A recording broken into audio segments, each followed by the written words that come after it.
Alors je souhaite travailler dans les métiers de l'audit car m'étant découvert très rapidement un intérêt pour la finance d'entreprise, donc j'ai souhaité évoluer, exercer dans ce type de métier. Je suis auditeur financier, c'est un métier passionnant parce que plongé au cœur des problématiques économiques et financières. Un école est finie, spécial audit financier. Aïssa Doumbouya, bonjour. Bonjour. Vous êtes en dernière année de management, master de management à l'ESCP Europe.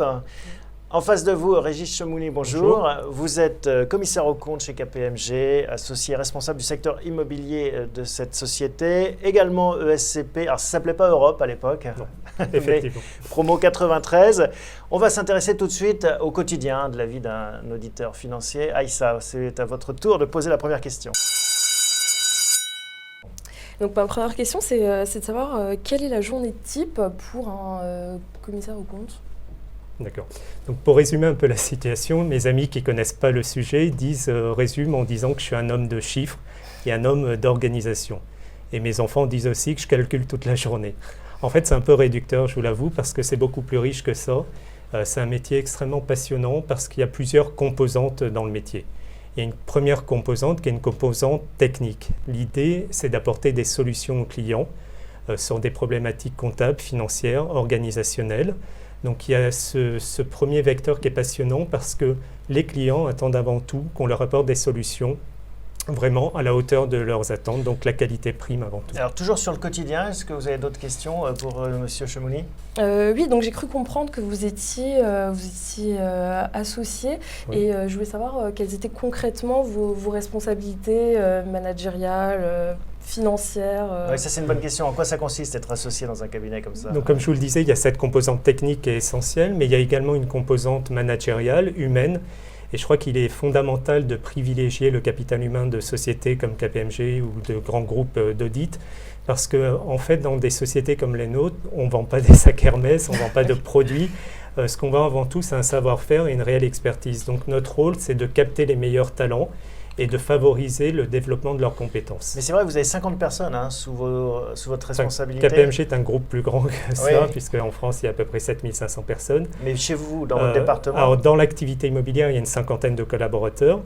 Et donc, la réussite est avant tout une réussite collective. Donc, il faut vraiment favoriser le capital humain et être très attentif aux attentes des collaborateurs et des équipes. Mais ça veut dire que vous n'êtes plus que auditeur. Bon, voilà donc pour le quotidien. On va voir comment on commence en tant qu'auditeur financier. Aïssa, alors, comment est-ce qu'on commence sa carrière? Ça, j'imagine que c'est la question qui vous turlupine parce que vous êtes bientôt diplômé. Hein. C'est ça, donc justement en tant que jeune diplômé, comment est-ce que vous avez fait pour choisir votre premier emploi?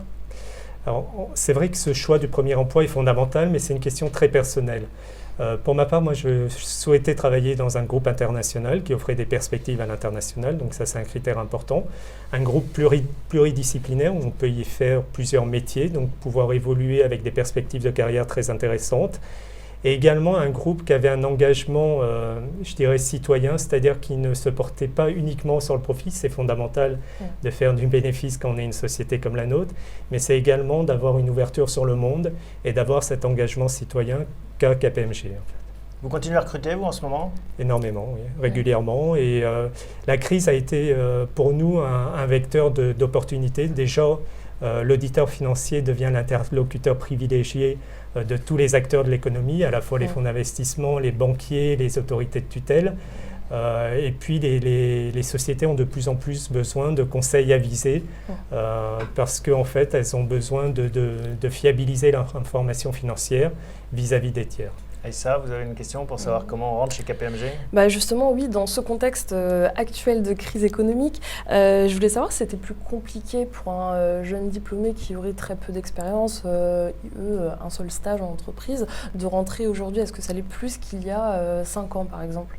Non, avec un profil comme le vôtre, type grande école, vous êtes la bienvenue. On recrute en l'occurrence beaucoup de SCP. Moi-même, je suis campus partner à l'ESCP Europe. Donc, je ne crois pas que ce soit plus difficile.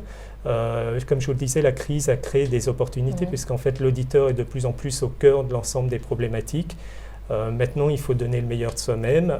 Je crois que c'est un métier où le stress n'est pas une mauvaise chose, c'est un facteur d'adrénaline. Ce qui est important, c'est de bien gérer son stress. Pour moi, le stress est un aspect positif. Après, la problématique porte sur la gestion du stress. Il faut le savoir, beaucoup de boulot en fait dans ces carrières et en particulier pour les jeunes collaborateurs. Voilà donc pour les débuts. On va voir en troisième partie et dernière comment développer sa carrière en tant qu'auditeur financier. On est au terme de cette émission, troisième partie, comment faire carrière en tant qu'auditeur financier. Aïssa. Si vous aviez un conseil à me donner, quel serait-il sur la façon de baser son plan de carrière ? Ce qu'il faut avant tout, c'est avoir une idée précise de ce qu'on veut faire et être acteur de sa carrière. Vraiment, aujourd'hui, ne pas prendre un risque, c'est en prendre un. Donc, il faut vraiment ne pas hésiter à s'imposer des challenges, à se fixer des objectifs et essayer également d'avoir une gestion très dynamique de sa carrière. Également, partir à l'étranger est un excellent facteur de développement personnel. Je crois que c'est une quasi-obligation aujourd'hui pour les jeunes diplômés parce que c'est extrêmement enrichissant et on apprend beaucoup de l'international. Je voulais savoir qu'est-ce qu'on est en droit d'attendre comme évolution dans les 10 premières années dans les métiers de l'audit. Des cabinets comme KPMG sont des cabinets pluridisciplinaires présents dans 150 pays, donc vous avez la possibilité d'évoluer à la fois en France sur des métiers différents, mais également à l'international. KPMG privilégie énormément les transferts à l'étranger dans le cadre d'accords de 2 ans. Et il est passionnant de souvent vivre une expérience à l'étranger ou de structurer une activité comme j'ai pu le faire dans l'immobilier. Donc ce sont des groupes qui offrent une telle pluridisciplinarité et une telle couverture géographique qu'on peut y faire des choses très, très intéressantes. Bon, eh bien merci à tous les deux pour avoir évoqué avec nous ce beau métier d'auditeur financier. Puis j'imagine que vous allez échanger vos CV, enfin en tout cas le vôtre à la sortie. Voilà, en attendant, vous êtes la bienvenue. l'école est finie.